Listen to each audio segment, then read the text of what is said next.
Hey guys, here's my audience. And special guest, my sister from Guatemala. She's FaceTiming. Okay.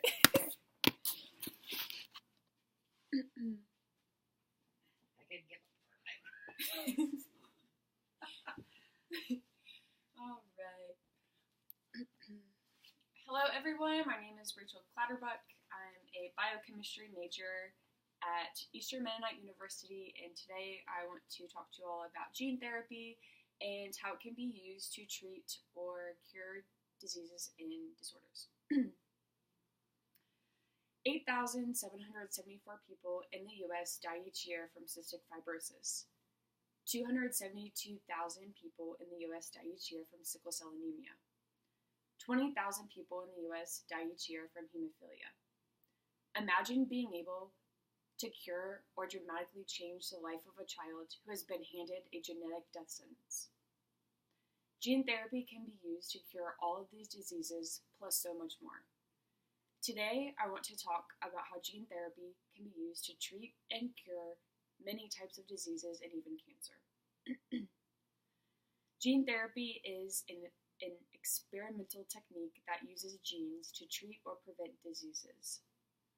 The use of this therapy has the potential to transform the way diseases and disorders are treated due to the fact that it could allow doctors to insert a gene into a patient's cell instead of using drugs or surgery to treat them. Gene therapy includes, but is not limited to, replacing a mutated gene with a healthy and correct copy of the gene, inactivating a gene that is not functioning properly, and also introducing a new gene to a patient's body in order to fight off a disease. So just now I mentioned a mutant gene. A mutant gene results when the structure of a gene is changed, which is caused by the alteration of a single base unit in DNA, or when larger sections of a gene or chromosome are deleted, inserted, or rearranged. DNA is constantly subject to mutations, which are unwanted changes in DNA coding, which can then lead to diseases. Mutations happen during cell division, which is when the DNA gets replicated, and mutations can happen when your DNA gets damaged from environmental factors like UV radiation, chemicals, and viruses. Some well-known diseases caused by mutations are cystic fibrosis, sickle cell anemia, Tay-Sachs disease, phenylketonuria, and color blindness.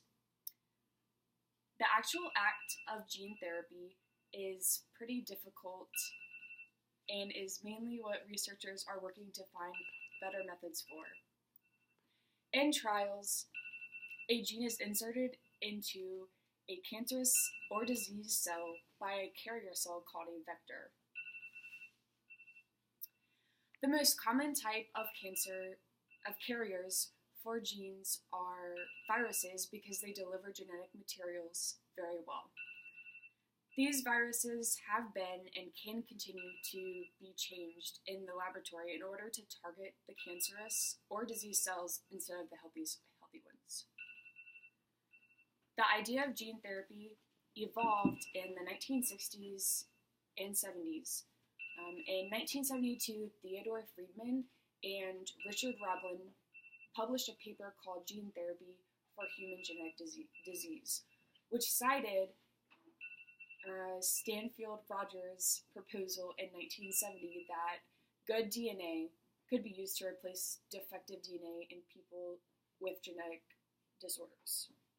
The first person to be treated with gene therapy was a 4-year-old girl with a congenital disease called adenosine deaminase, which affects immunity and the ability for one to fight off infection. For her treatment, her white blood cells were taken from her and inserted with the correct genes for making ADA and were then reinjected into her. Hemophilia is another disease that can be treated with gene therapy. People with hemophilia are missing proteins that help form blood clots. Researchers use an adeno-associated viral vector to deliver the missing clotting protein, And after treatment, patients had fewer bleeding incidents because they now have a gene that helped their blood clot. Even though gene therapy is a viable treatment option for many diseases and disorders, it is definitely risky and is still being studied to ensure its effectiveness. Currently, scientists estimate that every one of us has between 5 to 10 potentially deadly mutations in our DNA. Gene therapy has the potential to be essential in saving so many lives around the world. I'm sure most of you know someone personally who has been affected by or who has passed from a genetic disease or cancer.